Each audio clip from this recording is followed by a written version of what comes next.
Hi friends, welcome back to my channel. അപ്പോൾ ഇന്ന് ഞാൻ വന്നിട്ടുള്ളത് നെയ്യപ്പത്തിൻ്റെ റെസിപ്പി ആയിട്ടാണ്. അരി അരച്ചിട്ട് നല്ല സോഫ്റ്റ് ആയിട്ടുള്ള നെയ്യപ്പം ഉണ്ടാക്കിയെടുക്കുന്നത് നോക്കാം. അപ്പോൾ വീഡിയോ സ്കിപ്പ് ചെയ്യാതെ തന്നെ കാണട്ടോ. നെയ്യപ്പം റെഡിയാക്കിയെടുക്കാൻ വേണ്ടിയിട്ട് ഈ ഒരു കപ്പിന് 2 കപ്പ് പച്ചരി ആട്ടോ ഞാൻ എടുത്തിട്ടുള്ളത്. ഇനി ഇതിലേക്ക് ആവശ്യത്തിന് വെള്ളം ഒഴിച്ചിട്ട് നമുക്ക് 4 മണിക്കൂർ സോക്ക് ചെയ്യാൻ വേണ്ടി വെക്കാം. ഇനി ഇതിലേക്ക് വേണ്ടിയിട്ടുള്ള ശർക്കരപ്പാനി ഒന്ന് റെഡിയാക്കിയെടുക്കാം. അതിന് വേണ്ടിയിട്ട് 500 ഗ്രാം ശർക്കര എടുത്തിട്ടുള്ളത്.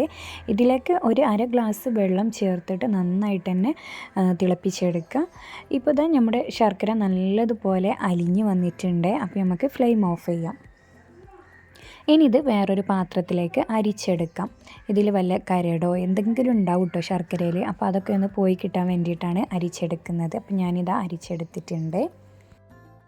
ഇനിയിപ്പോൾ നമ്മൾ സോക്ക് ചെയ്യാൻ വെച്ച അരി 4 മണിക്കൂർ ആയിട്ടുണ്ട് കേട്ടോ. ഒരു 3-4 മണിക്കൂർ ആയതിന് ശേഷം നല്ലതുപോലെ ഒന്ന് കഴുകിയെടുക്കുക. എന്നിട്ട് മിക്സിൻ്റെ ജാറിലേക്ക് ഇട്ട് കൊടുക്കാം. ഇനി ഇതിലേക്ക് 1.5 ടീസ്പൂണ് ചെറിയ ജീരകം ചേർത്ത് കൊടുക്കാം. ഒരു 5-6 ഏലക്കായ ചേർത്ത് കൊടുക്കാം. ഇനി ഇതാ ഇതിലേക്ക് ഞാൻ ഈ ഒരു കയ്യിലിന് 2 കയ്യിൽ മൈദ എടുത്തിട്ടുണ്ട്. മൈദ ചേർത്ത് കൊടുക്കുക.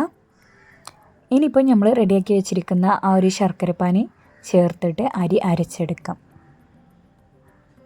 ചെറിയൊരു തരിയോട് കൂടിയിട്ട് വേണം കേട്ടോ അരച്ചെടുക്കാൻ. അപ്പോൾ ഇതാ ഞാൻ അരച്ചെടുത്തിട്ടുണ്ട്. ഇനിയിപ്പോൾ ഇത് വേറൊരു പാത്രത്തിലേക്ക് മാറ്റാം. എന്നിട്ട് ബാക്കിയുള്ള അരിയും കൂടെ അരച്ചെടുക്കാം.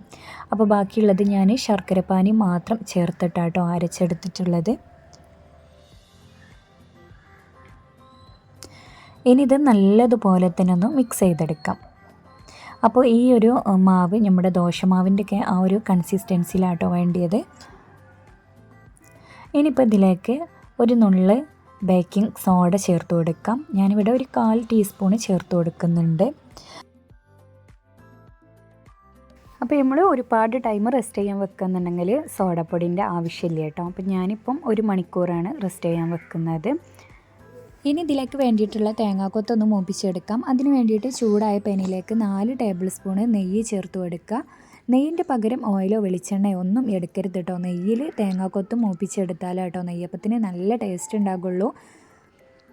നെയ്യ് ചൂടായതിന് ശേഷം തേങ്ങാക്കൊത്ത് ചേർത്തിട്ട് നല്ല പോലെ തന്നെ ഒന്ന് മൂപ്പിച്ചെടുത്തിട്ടുണ്ട്. ഇനിയിപ്പോൾ ഇതിലേക്ക് 1/2 ടീസ്പൂണ് കറുത്ത എള്ള് ചേർത്തിട്ട് ഒന്ന് വഴറ്റി കൊടുക്കുക.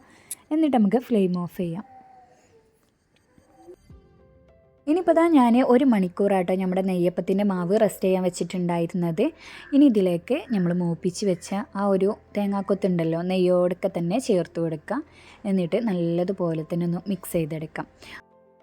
അപ്പോൾ ഒരു നുള്ളു ഉപ്പും കൂടെ ചേർത്തിട്ട് നല്ല പോലെ തന്നെ ഒന്ന് മിക്സ് ചെയ്തെടുത്തിട്ടുണ്ട്. ഇനി നമുക്ക് നെയ്യപ്പം ചുട്ടെടുക്കാം.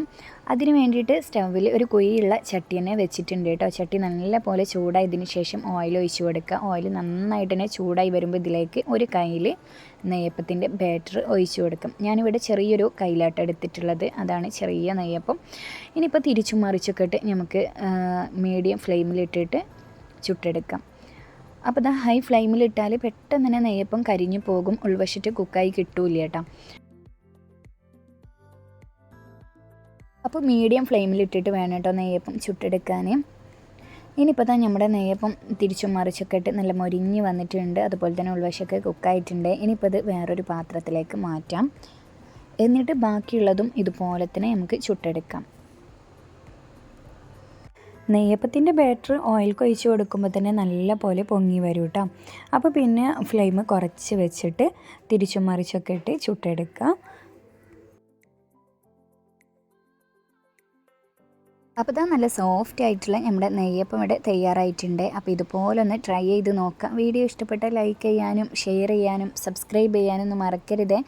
അപ്പോൾ ഇനി മറ്റൊരു വീഡിയോ ആയിട്ട് വരുന്നത് വരേക്കും ബൈ. Thanks for watching.